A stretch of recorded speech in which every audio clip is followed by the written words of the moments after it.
Hotep à tous, bienvenue sur la chaîne des panafricanistes par essence, par conviction et par excellence. Celle des citoyens kémites, par nécessité et obligation de combat. Nous sommes une chaîne qui n'est guidée que par nos ancêtres et rien que par les ancêtres qui appartiennent à l'égrégore du monde noir.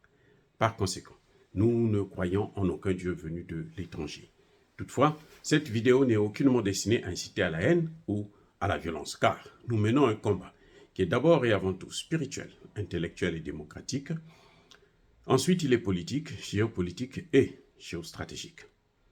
Contre l'impérialisme, le colonialisme, le néocolonialisme et l'endocolonat, qui sont tous qualifiés de crimes contre l'humanité. Nous menons ce combat sur la base du principe fondamental que nous avons hérité de nos ancêtres kémites, qui est celui de la Mahat, c'est-à-dire solidarité, vérité et justice. Vous êtes donc en droit de connaître la vérité et nous avons l'obligation de vous dire la vérité, rien que la vérité, afin que justice soit rendue au continent africain. Et ça, c'est notre modeste contribution.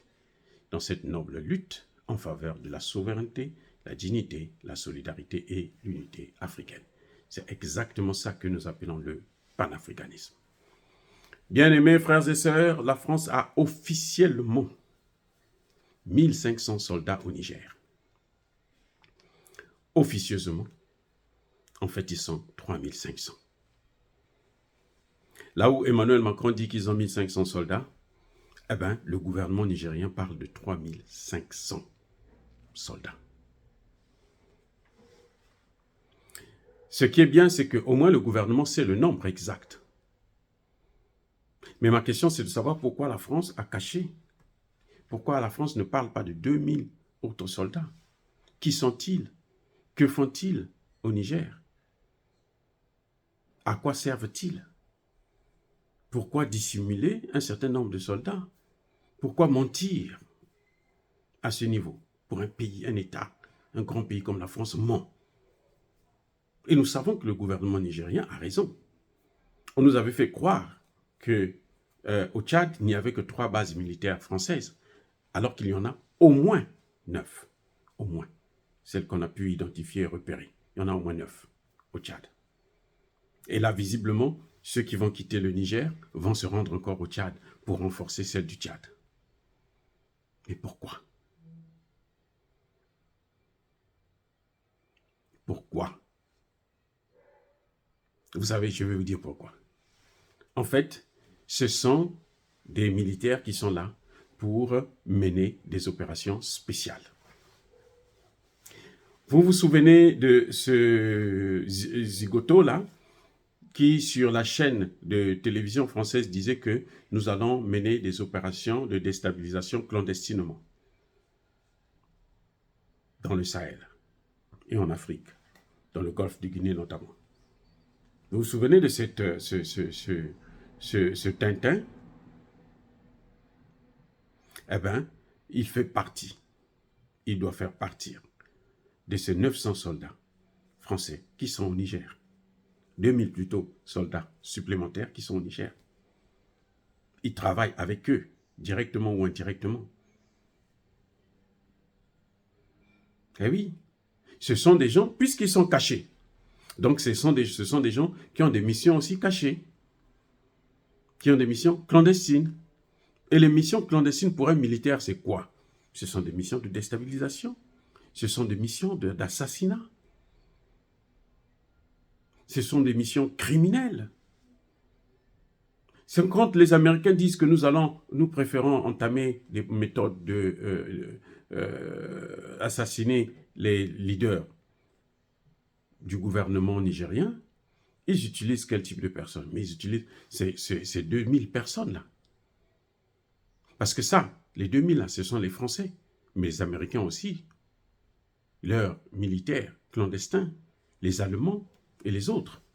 Donc, vous voyez, en fait, nos pays sont occupés, sont infectés par des mercenaires.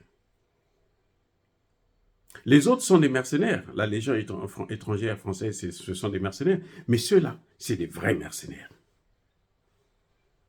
2000 en plus. Dieu merci que le gouvernement nigérien connaît le nombre Il doit donc avoir la possibilité, un fichier. Il a dû les identifier.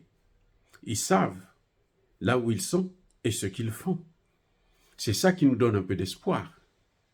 C'est d'ailleurs pour ça que les opérations de sauvetage de l'autre n'ont pas marché. Ce sont eux qui devraient rentrer en action.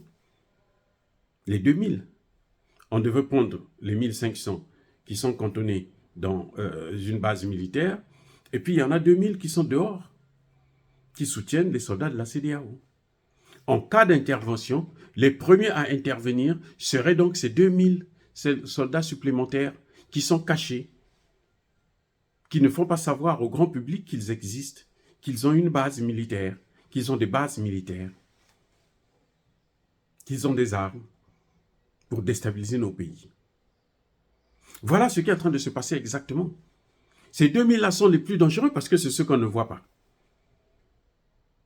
Là encore, les services de renseignement du Niger, bravo, ils ont fait un travail exceptionnel pour arriver à connaître le nombre et à les identifier visiblement, pour arriver à mettre la main sur eux, pour être capable de les expulser quand ils expulsent les 1500.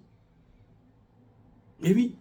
Et vous avez vu, quand le Niger a donné le vrai chiffre, vous n'avez aucune chaîne de télévision française qui a démenti.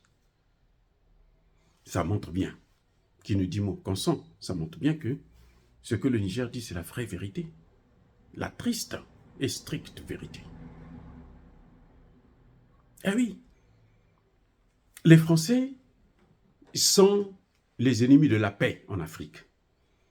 Les premiers ennemis de la paix. La France, c'est le problème de l'Afrique et des Africains. L'OTAN, c'est le problème de l'Afrique et des Africains.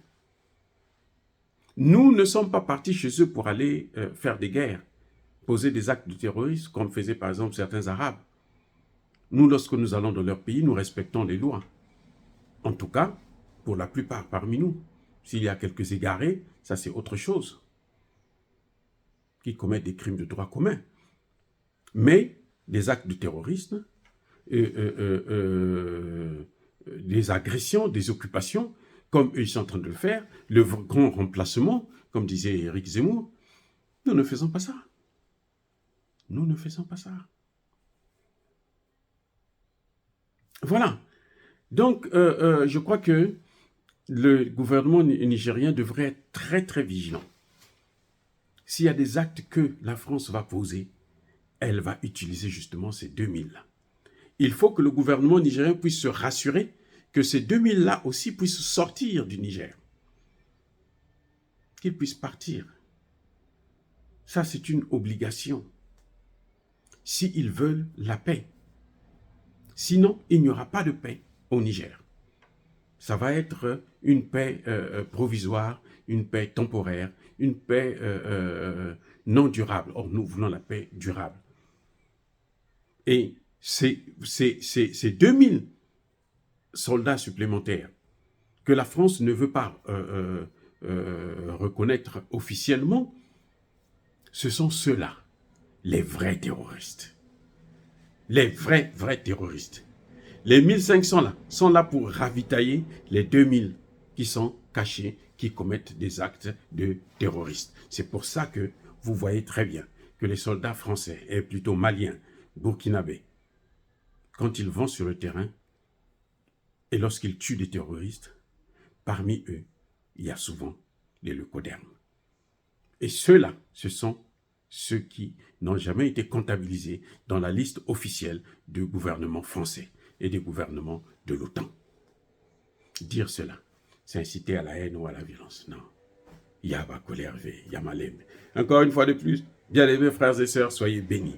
Je persiste et je signe. Soyez abondamment bénis par le Dieu des Kémites et par nos ancêtres angélisés. Mais que tous ceux qui persécutent le continent africain le pillent et le déstabilisent. Qu'ils soient noirs, blancs, chinois, arabes, indiens ou qui qu'ils soient punis, maudits, foudroyés, neutralisés, écrasés, effacés par ce Dieu des Kémites et par nos ancêtres angélisés. Vive l'Afrique éternelle, j'ai dit et j'assume.